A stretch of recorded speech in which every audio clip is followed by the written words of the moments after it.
Hello and welcome to the program. My name is Niles Seaberg. Thank you for joining us today. I have a special guest with me in the studio, and his name is Ken Rupert. Good morning, Ken. How are you? Good morning, Niles. I'm doing good. You have a lot of things behind your name here. There's a BA, a BCM, CLC, author, speaker.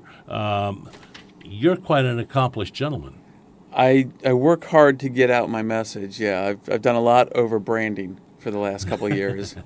Well, I think the most important thing that I've, in our discussions in the past, is your message has to do with being a life coach. Yes. What is a life coach? I mean, people are all out there exposing all their theories, expounding on all their theories and everything, and now you're coming out and saying, I am a life coach. What do you do?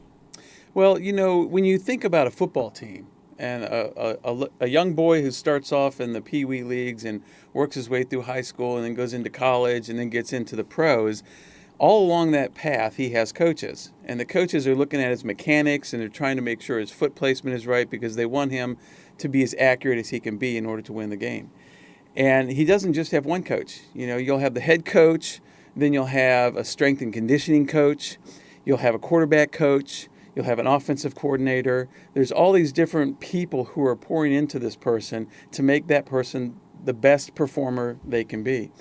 And essentially, a life coach does the same thing. They take their experiences that they've gotten over the past couple decades, and they turn it into a way to help people who get stuck or who have an imbalance in their life for one reason or another. How'd you get involved in this? Well, back in 2011, I was talking with a friend of mine who is a college professor, and I was just saying that I'd really like to start my own business. And he told me if I want to start my own business, I really should write a book about whatever it is I want to start my business about so I could become an expert in it. So I started writing books on strategy and vision, mission, and purpose and those types of things, mainly because that's where my focus was. I was an analyst by trade. And so I just started working with that. And as I started to talk to a few other people, they seemed to always be coming to me and asking me, how could I solve this problem? What can I do to do A, B, or C? And so I just basically thought, there's something to this. There's some way that I can start putting my experiences to work and helping other people. And so I sought out a life coaching training, which I had to do 60 hours of training to be board certified as a life coach. And from there on out, I just had to find my niche. And through the course of my life, my niche kind of identified itself.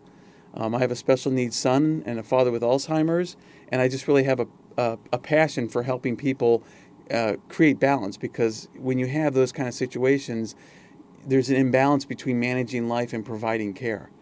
But what's the difference between a life coach and a counselor? I mean, that's a really good question. Counseling often looks backwards. It looks at your family of origin issues. It looks at issues that come from an abusive family or some sort of traumatic event. Whereas life coaching is taking the person from where they are today and moving them towards a goal, and what I like to call a sustainable goal. That's a goal that once achieved, you don't have to work at it anymore.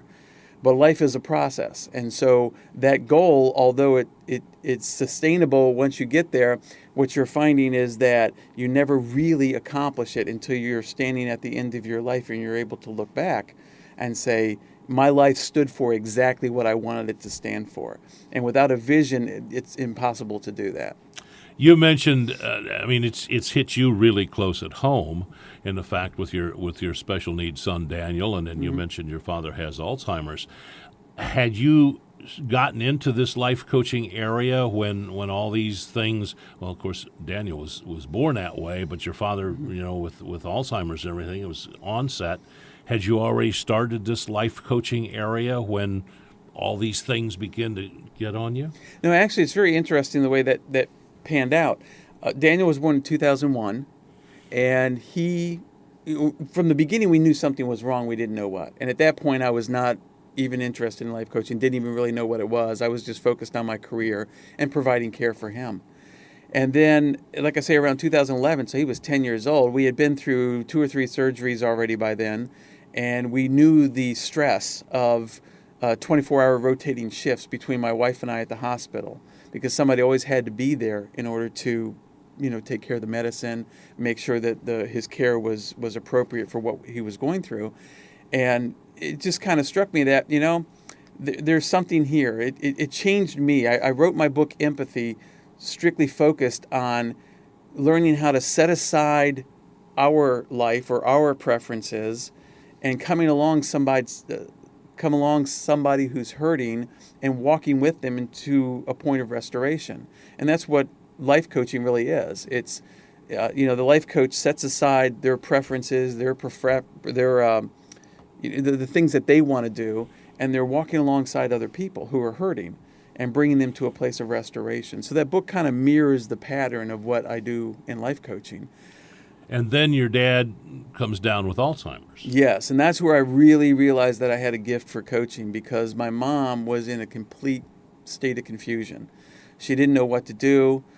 She at first she was kind of in denial about it, which is a very typical response. And then I coached her through it. I said, well, Mom, we have to have a plan. We have to know what's going to happen to Dad if something happens to you. And we also have to know how you're going to manage it, and at what point you're going to have to draw the line and saying, I can no longer provide care. So here you are, you're a caregiver for your son. You and your wife's careers are in turmoil because of this to a degree. You're trying to figure out, who's taking care of Daniel during the day, who has Daniel at night, whatever. Then your father has Alzheimer's. You have to help your mother. How'd you stay sane through this whole thing? Well, first of all, I got an incredible wife who is extremely supportive and understands my passion for caregiving in itself. But she's also come along my mom with me. So I haven't been doing that alone. Both with Daniel and my father, she's been a very strong supporter of everything that's had to happen. And she's also learned the path of empathy, of setting aside things that she would prefer to do in the hope of helping somebody else. And so a lot of the things I do, it's because she gives me the support at home that I can then go off and do what I need to do with my mom and dad. Or she's actually gone up there and, we did a whole landscaping project. We went up and my mom watched Daniel for a couple hours, and we actually just redid their entire front yard. So there's a lot of support there. Okay, so your son's born, find out that he has difficulties, special needs. All these things come down on you. You're working, you're providing a home, shelter, food, everything else that a working guy does. He needs special help. Your wife is there to help you. But there's a lot of other things involved in that area. When you start to have to plan for Daniel down the road, I mean, there's finances involved. Of course, who takes care of his medical bills and all that. Is that all part of what you figured out to do with life coaching? Exactly. It's all part of the plan, right? You have a plan, and it's a multifaceted plan. It's what I call a complex plan. There's many different goals. Before Daniel was born, I had the mindset that he was going to go to college. So what did I do? I started a college fund. So I don't even have a child yet, but I have a college fund, right? And after he was born, we realized that there were complications. And quickly, within the 2-year period after he was born, we realized, it's probably not college bound in this case. So we turned it into a special needs trust. And through the period of adding money to it and investing it, we were able to build up a sizable amount of money that now pays for his medical bills. So whenever there's something that comes along, we have to pay a deductible on something, or it has to be an out-of-pocket cost, we can go to his trust and pull it out of his trust, and it never impacts our budget. My wife and I have also did a lot of planning when we were younger. We stayed out of debt. We paid off our house early. And so being able to not have any debt at all, it allows us to save a lot. And so we've been planning financially for But that's not the majority of people. That is not the majority of people. But that's the minority. You're in the minority. And that's that true. area. If you look at the statistics, that's the minority of people that have that ability. However, if you don't have a goal to get out of debt and stay out of debt, You're never going to get out of debt and stay out of debt. All right, then all of a sudden it comes along and your dad has Alzheimer's. I don't imagine your mother was too prepared for that. No, she wasn't. They did not have long-term health care. So one of the things I would coach somebody who is even entering into their 50s is to start looking into long-term health care, or not health care, long-term care, disability care, because that's going to help pad that care later on down the road. And even if you're not showing any signs, which is better because obviously if you're showing signs, the insurance is going to be costlier. It's wise to have that to protect the well spouse in this case. And my mom was the well spouse, and we went to a lawyer. We had the lawyer redo the estate papers to position my mom and dad that if something happened to my mom, that my dad would be well taken care of. It's written into her will a certain way that all assets will go into a trust, and that trust will then care for him. And being that I'm in the situation I'm in, chances are he will have to have somebody taking care of him. And so that's what that trust will eventually pay for. So with everything she has, with everything they have collectively, we've done the legal work that we've needed to do to position it that if anything happens to her, he'll be taken care of. So something catastrophic happens in my life, and I'm at wit's end, and I give you a telephone call and say, Ken, I could really use some help. Can you come and give me some guidance in this? So your role as the life coach, my role as the client, what are those? I mean, I know you're going to come and help me, but sure. How? Okay. Well, the first thing we're going to do is we're going to do a consultation. We're going to sit down and we're going to look at what I call your present state. In any goal, any strategic goal, you want to set it up with this simple formula: present state to desired future state by when. That's your time frame. So we know where we are. We want to analyze and look at everything that we have available to us, every asset, every bit of knowledge, every resource. And we're going to list that out. This is what our resources are. We know what the end game is going to be because ultimately it's care for the person who needs it. But what does that look like? So we're going to draw that picture out. And then we're going to do a lot of multiple goals underneath of that, basically objectives. What does your debt state look like? How are your estate documents up to speed? All those different things. That's what the coach is going to do, is that consultation kind of lays out the foundation of what we're going to work from. Now, when the role of the actual caregiver comes into question is they're the person on the field, right? The coach has got the advantage of sitting on the sidelines and seeing the bigger picture and telling the quarterback, hey, look, this particular defensive setup has a certain weakness to it, and I want you to exploit that, because the coach is sitting back and watching the bigger picture, whereas the quarterback is in the game. So they have to execute the plays that are called, and they have to read the field in real time. So when something changes, it's incumbent upon the caregiver to inform the coach of that change. So the coach can then factor that into the game plan. And it is a game plan. You're planning to win the game. From square one to the final end. To the final end, yeah. That's and even if you don't employ the coach beyond the initial 3 or 6 months or whatever it takes to get that solid game plan in, you still have a game plan. You have an entire plan. My mom has an entire plan written out. We know what's going to happen, A, B, and C, whatever happens. And we build into that a mitigation and a contingency. The mitigation is to mitigate the impact of certain events that we anticipate. And the contingency is to say, if this happens, then we are going to pivot and go and do this. And so we're trying to look at the big field, the playing field, and saying, at what points do we need to think about these other contingencies, or how are we going to mitigate this particular problem? Yeah, I guess sort of. I mean, I know you. You and I, as I mentioned, you and I have had a number of discussions, but I sort of see what's the show on television? Anger management.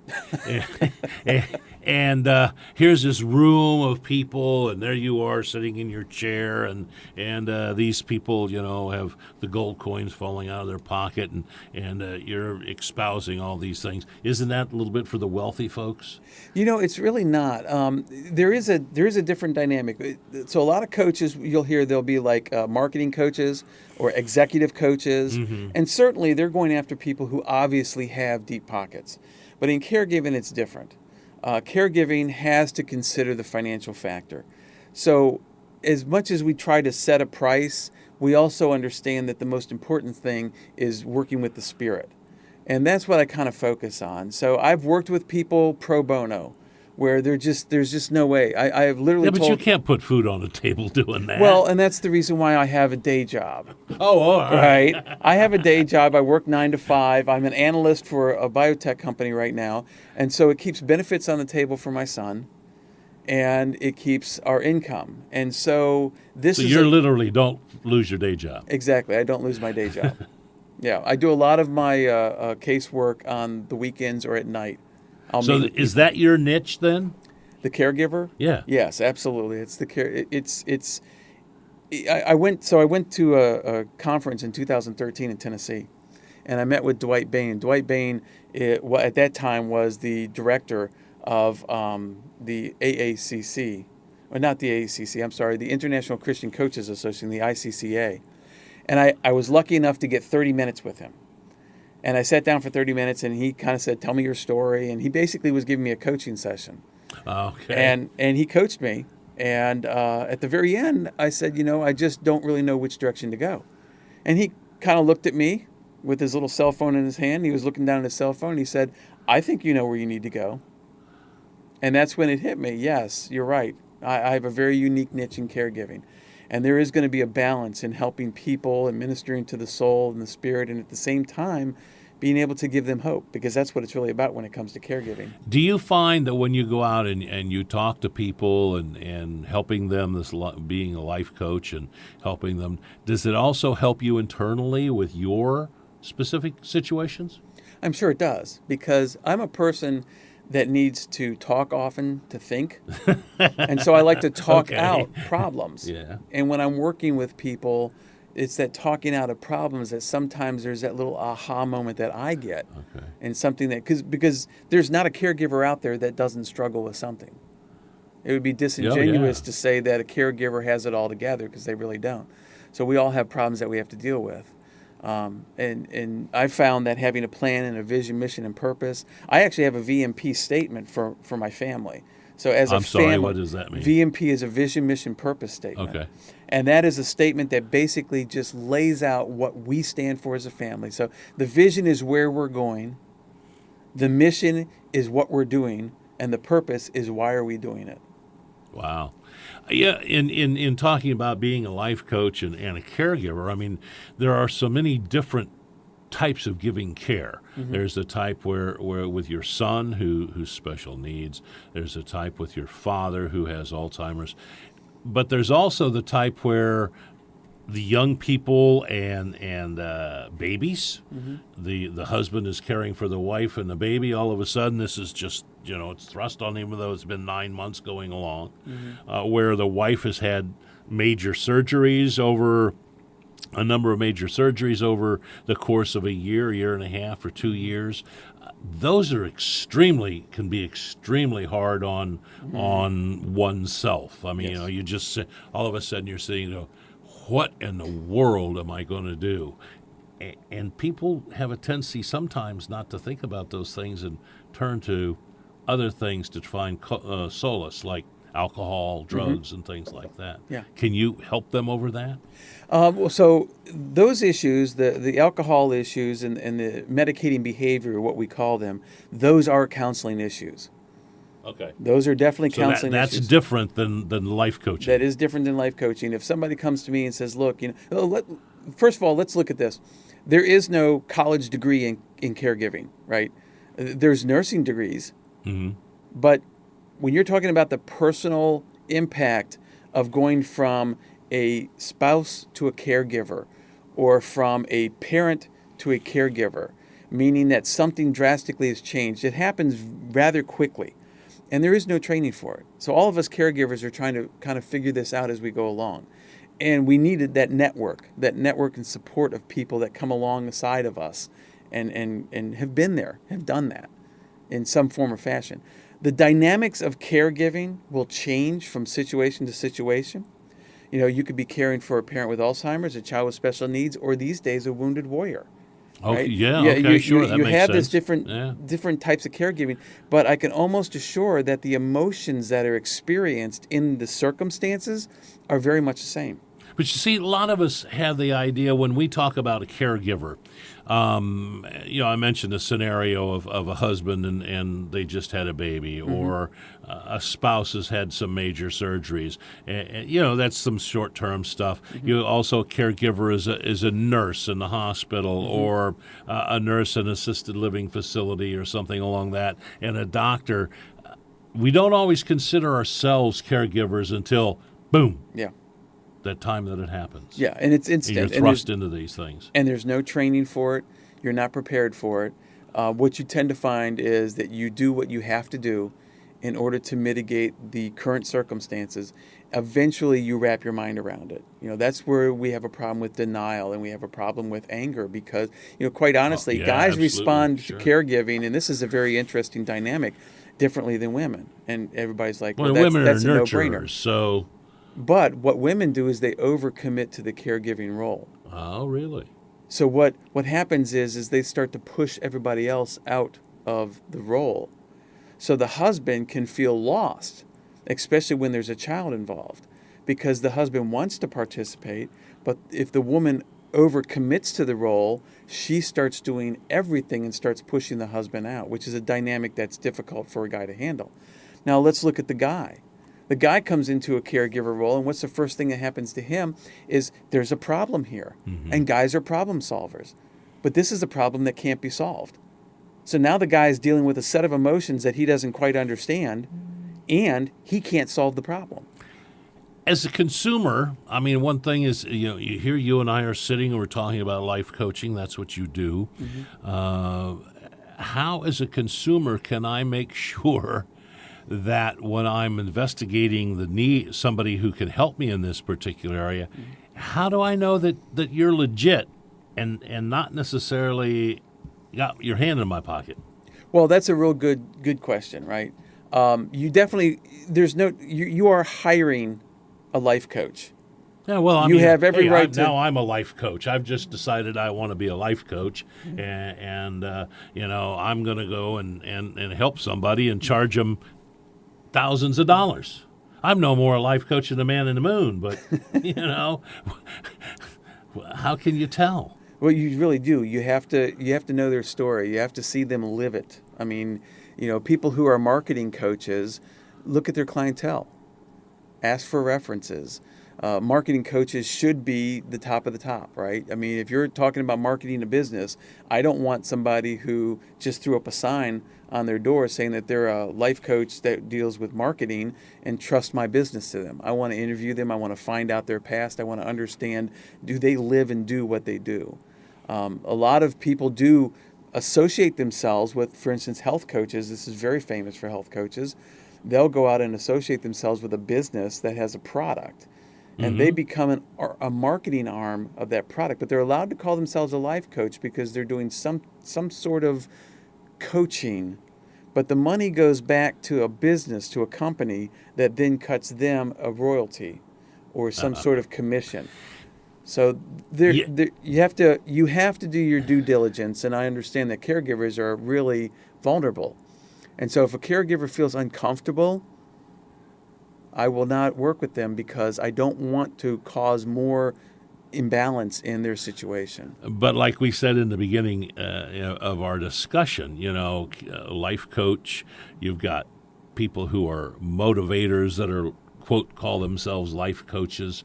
I don't necessarily want to hire that motivational speaker to be my life coach if I have a situation. Sure. So Can you call up and say, hey, do you have a degree, or have you been to this school or that kind of training? Well, that's where the board certification comes in, right? So I've taken 60 hours of training. I have to take 12 hours of continuing education every year. I attend the conference every 2 years down in Nashville and get together with other life coaches and talk about, different strategies and different techniques that we use in coaching. I'm definitely trying to reach out and producing a television program called the Caregivers Corner that'll air on Channel 19 in Carroll County. Okay. And we're hoping to expand that we're talking to professionals, and those professionals are lawyers and psychologists and caregivers and ministry leaders and people in the community.